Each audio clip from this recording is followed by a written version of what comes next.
Chapter 11। रात गहरी और ठंडी थी। आकाश पर काले बादलों ने चांद और तारों को निगल लिया था। मानो स्वयं स्वर्ग भी इस आने वाले विनाश का साक्षी बनना नहीं चाहता। गांव की परिधि पर रखे छोटे छोटे दीपक थरथरा रहे थे। हर लौ कांपती और बुझने से पहले बार बार संघर्ष करती, जैसे अंधकार से हार मानने से पहले अंतिम सांस ले रही हो। मंदिर के भीतर भीड़ उमड़ी हुई थी। महिलाएं रोते बिलखते बच्चों को अपने आंचल में छुपाकर उन्हें सांत्वना देने का प्रयास कर रही थी, जबकि उनके अपने चेहरों पर भय की गहरी लकीरें साफ झलक रही थी। बुजुर्ग, जिनकी झुकी हुई कमर और कांपते हाथ उनकी कमजोरी बयां कर रहे थे, आंखें बंद करके मंत्र बुदबुदा रहे थे। हर शब्द मानो देवताओं को जगाने की एक असफल पुकार थी।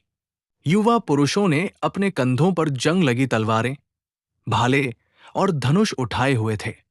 उनकी सांसें तेज चल रही थी, हथेलियों में पसीना था, पर फिर भी वे खुद को अपने परिवार के सामने दृढ़ दिखाने की कोशिश कर रहे थे। अचानक मंदिर की शांति को चीरती हुई एक कंपन भरी गूंज उठी। दूर पहाड़ों के पीछे से गाढ़ा काला धुआं उठने लगा, जो रात की निस्तब्धता में एक भयावह संकेत था।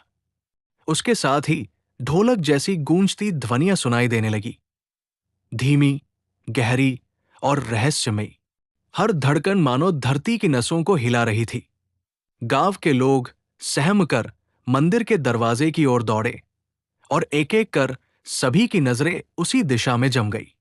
बुजुर्ग साधक ऋषि, जिनकी आंखों में समय की गहराई और अनुभव का बोझ था, कांपती आवाज में बोले, वे आ गए हैं। डाक कबीला। उनके शब्द मानो किसी शाप की तरह हवा में गूंज उठे। क्षण भर में वातावरण भारी हो गया। बच्चों का रोना थम गया, स्त्रियों की प्रार्थनाएं अधूरी रह गई और पुरुषों की पकड़ हथियारों पर और कस गई। मंदिर की पवित्र ज्वाला भी धीमी पड़ने लगी, मानो आने वाले अंधकार से भयभीत हो। गांव का हर इंसान जानता था, ये रात अब केवल अंधकार और मृत्यु की है। आकाश अचानक फट पड़ा। एक गगनभेदी गर्जना के साथ बिजली ने पहाड़ों की चोटियों को चीर दिया। नीली चांदी जैसी चमक कुछ पल के लिए रात को रोशन कर गई, और फिर मानो वही प्रकाश अंधकार को जन्म दे गया। पहाड़ों की दरारों और काले धुएं से सैकड़ों आकृतियां धीरे धीरे प्रकट होने लगी। अंधेरा कबीला उनके काले कवच लपटों की तरह लाल लाल चमक रहे थे, मानो हर एक धातु का टुकड़ा रक्त में तपाया गया हो। उनकी आंखें गहरे रक्त के कुओं जैसी थी, निर्मम, निष्ठुर और दानवीय। हर योद्धा अपने हाथों में चमचमाती तलवारें, अग्निबाण और घातक भाले थामे हुए था। उनके कदमों की आहट पहाड़ों से गूंजते ढोल जैसी थी। हर ध्वनि गांव वालों के दिलों में कांपन भर देती। तैयार हो जाओ। गांव का एक वीर युवक गर्जना करता हुआ आगे बढ़ा। उसकी आवाज ने कुछ क्षणों के लिए लोगों के हृदयों में साहस जगाया, पर यह साहस बहुत अल्पकालिक था, क्योंकि अगले ही क्षण आकाश से तीरों की वर्षा टूट पड़ी। लाल लाल आग से लिपटे बाण हवा को चीरते हुए नीचे गिरे। झोपड़ियों की छप्परियां धधक उठीं, खलिहान आग की लपटों में जलने लगे और पूरा गांव घने धुएं से भर गया। स्त्रियों की चीखें और बच्चों की सिसकियां हर ओर गूंज उठीं। गांव के वीर तलवारें, भाले और धनुष लेकर आगे बढ़े। उनकी आंखों में दृढ़ता थी, लेकिन उनके दिलों में डर का बोझ भी। पहली भिड़ंत इतनी भीषण थी कि धरती तक कांप उठी। जब तलवारें आपस में टकराईं तो चिंगारियां बरसी। गांव का हर योद्धा अपने प्राणों की बाजी लगाकर लड़ा, लेकिन अंधेरा कबीला की संख्या और शक्ति उनकी कल्पना से कहीं अधिक थी। हर वार मानो बिजली की तरह गिर रहा था। गांव के कुछ वीर जमीन पर ढेर हो गए, उनका रक्त मिट्टी में बहने लगा। स्त्रियां अपने बच्चों को सीने से चिपकाकर मंदिर की ओर भागी, पर वहां तक पहुंचने से पहले ही कई धराशायी हो गई। और इसी अफरातफरी में गांव की ज्वाला, वो पवित्र अग्नि जो कभी बुझी नहीं थी, अब कांपती हुई लपटों में झिलमिलाने लगी, मानो वो भी इस अनहोनी को महसूस कर रही हो। युद्ध अब शुरू हो चुका था। प्रकाश और अंधकार का टकराव, जिसमें गांव की हर सांस दांव पर लगी थी। और तभी अराजकता और चीख पुकार के बीच अचानक भीड़ में हलचल हुई। सभी की निगाहें मंदिर के दरवाजे की ओर उठीं, जहां से आरव आगे बढ़ रहा था। उसका चेहरा धुएं और लपटों की रोशनी में किसी देवता की तरह चमक रहा था। उसके हाथों में मिराई दंड था, वो रहस्यमयी दंड जिसकी नीली आभा अंधकार को चीरकर बाहर निकल रही थी। गांव वाले विस्मित रह गए। अंधेरा कबीला के योद्धाओं की रक्तिम आंखें भी एक पल के लिए ठिठक गई, मानो समय ठहर गया हो। आरव की आंखों में अब कोई भय नहीं था। उसकी दृष्टि में केवल दृढ़ता थी, एक ऐसी दृढ़ता जो पूरे गांव के अस्तित्व से भी अधिक प्रबल लग रही थी। उसने एक गहरी सांस ली और फिर गगनभेदी स्वर में दहाड़ा, अब ये गांव अकेला नहीं है। उसने मिराई दंड जमीन पर दे मारा। धरती कांप उठी, पत्थर बिखर गए और चारों ओर नीली आभा की लहर दौड़ पड़ी। वो लहर मानो महासागर की गर्जना हो, शक्तिशाली, अनवरत और पवित्र। कुछ ही क्षणों में गांव की सीमा पर एक चमचमाती ढाल उभर आई। नीली रोशनी की पारदर्शी दीवार गांव को घेरे खड़ी थी, मानो आकाश से उतरी हुई कोई दिव्य सुरक्षा। अंधेरा कबीला के तीर उस पर टकराकर राख हो गए। आग की लपटें उसके सामने बुझने लगी। ढाल के भीतर खड़े गांव वाले अचानक भय की जगह आशा से भर गए। ये तो वही शक्ति है जिसके बारे में भविष्यवाणी कही गई थी। एक बुजुर्ग साधक ने विस्मित होकर बुदबुदाया। उसकी आंखें आंसुओं से भर गई। गांव की औरतों ने बच्चों को सीने से लगाकर पहली बार राहत की सांस ली। युवक योद्धाओं की तलवारें और कसकर पकड़ में आ गई। हर हृदय में विश्वास की ज्वाला जल उठी। अब गांव को बचाने वाला नायक सामने था और उसका नाम था आरव। अंधेरा कबीला का सेनापति आगे बढ़ा। उसके भारी कवच से ठंडी धातु की खनखनाहट गूंजी। उसका चेहरा क्रोध और घृणा से विकृत था और उसकी रक्तिम आंखें आग की तरह जल रही थी। उसने अपनी तलवार की नोक से आरव की ओर इशारा करते हुए गरज कर कहा, आरव, क्या तू सोचता है कि ये एक मिराई दंड हमें रोक लेगा? तुझे अब तक सच्चाई की बस एक झलक मिली है, असली अंधकार अभी बाकी है। उसकी आवाज गूंजते ही उसके पीछे खड़ी छायाएं हिलने लगी। घना धुआं धीरे धीरे किनारे हुआ और उस अंधकार से एक नौजवान बाहर निकला। वो आरव की ही उम्र का था, लेकिन उसका चेहरा कठोर था, मानो समय से पहले ही जीवन ने उसे निर्दयी बना दिया हो।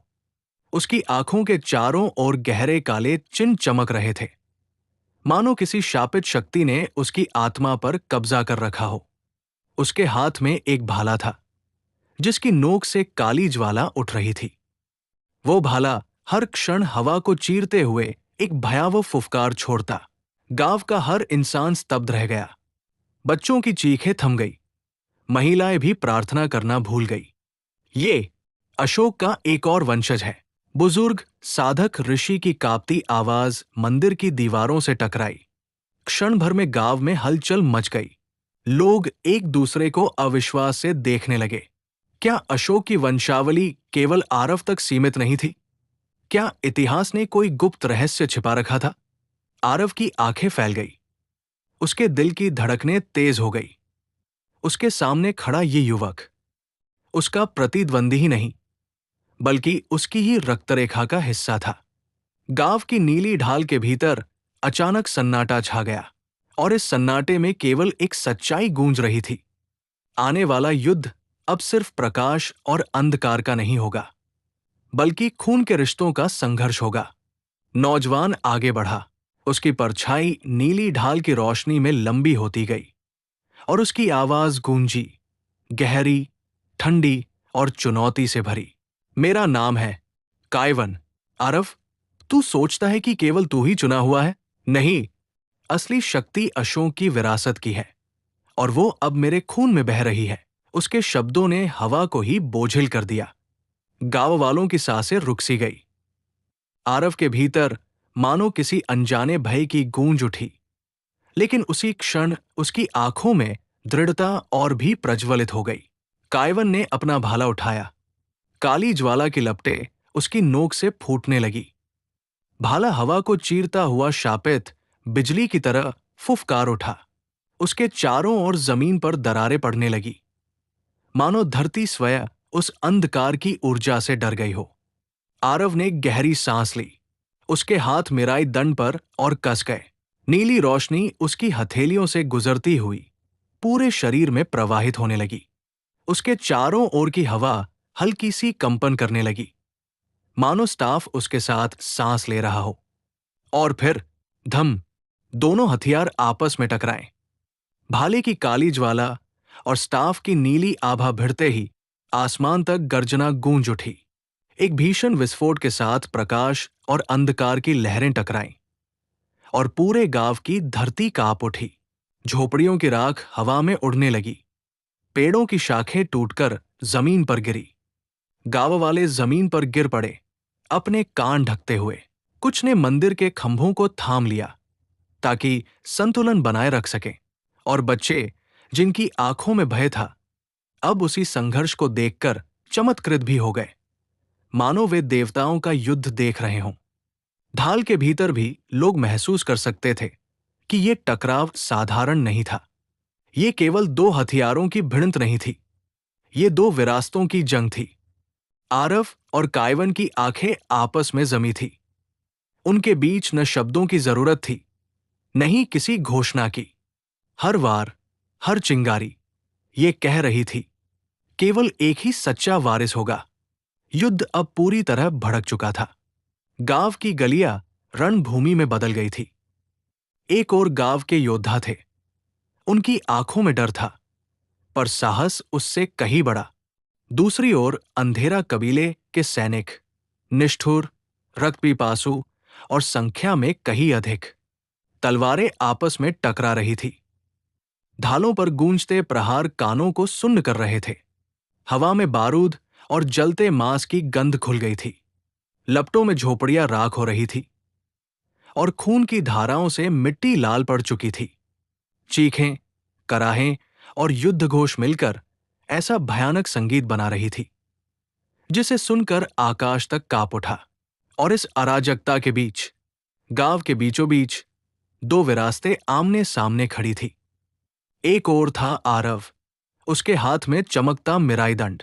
उससे निकलती नीली रोशनी चारों ओर आशा का दीपक जला रही थी।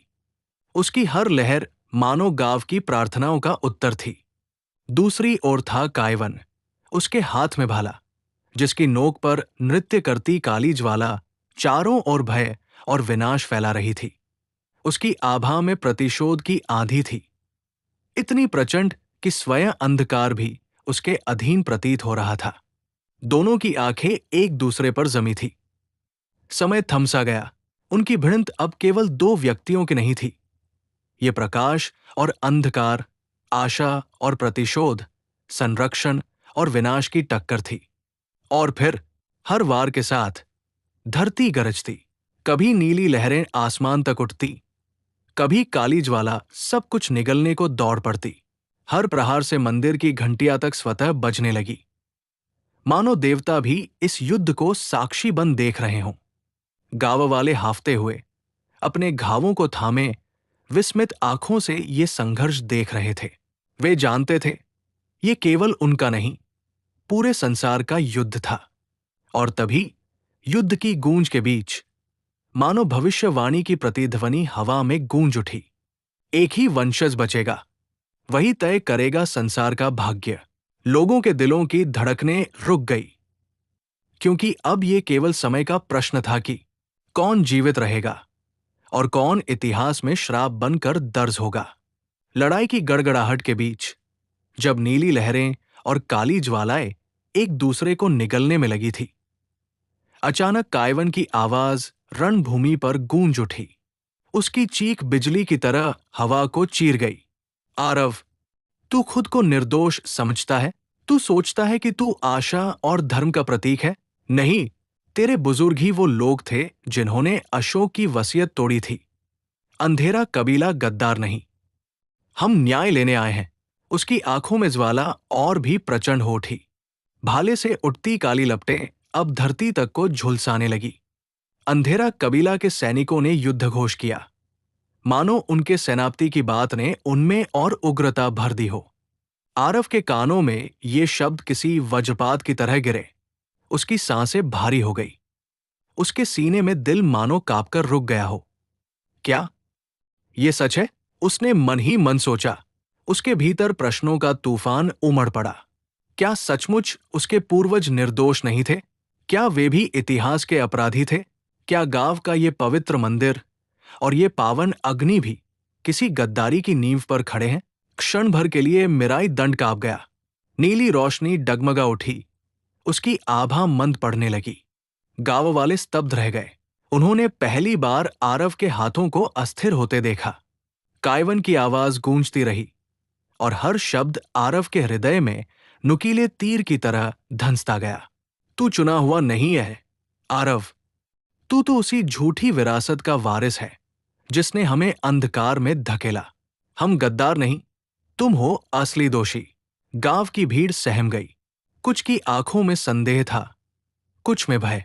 आरव के चारों ओर की हवा भी भारी हो गई, मानो धरती खुद इस सत्य को नकार नहीं पा रही हो। आरव के मन में पहली बार एक भयानक सवाल उठा, क्या मैं सचमुच उस विरासत का रक्षक हूं या एक प्राचीन पाप का वारिस? तू मुझे नहीं रोक पाएगा आरव। वो गर्जा। आरव ने भी मिराई दंड कसकर थामा और उसी क्षण कूद पड़ा। उसकी नीली आभा पूरे आकाश को चीरती हुई बिजली की तरह फैली। दोनों योद्धा हवा में टकराए। कायवन का काला भाला और आरव का नीला दंड भिड़ते ही समय मानो ठहर गया। एक भीषण गर्जना के साथ हथियारों से ऐसी ऊर्जा निकली कि हवा कांपने लगी, धरती दरकने लगी और फिर एक चकाचौंध कर देने वाली सफेद रोशनी फूट पड़ी। वो इतनी प्रचंड थी कि उसने अंधकार और प्रकाश दोनों को निगल लिया। सैनिकों की आंखें चौंधिया गई। गांव वाले गिरते पड़ते अपने चेहरों को ढकने लगे। पेड़, मंदिर और यहां तक कि आकाश भी उस रोशनी से भर उठा। कुछ क्षणों के लिए ऐसा लगा मानो संपूर्ण संसार उसी चमक में समा गया हो। ना आवाज थी, ना चीख, केवल एक मौन, और उस मौन में अनंत की गूंज। फिर सब कुछ अंधकार में डूब गया। ये चैप्टर यही समाप्त होती है। यदि आपको कहानी अच्छी लग रही हो तो लाइक, शेयर, कमेंट और सब्सक्राइब जरूर करें। आगे के चैप्टर के सारे अपडेट पाने के लिए बेल आइकन को जरूर दबाएं। धन्यवाद।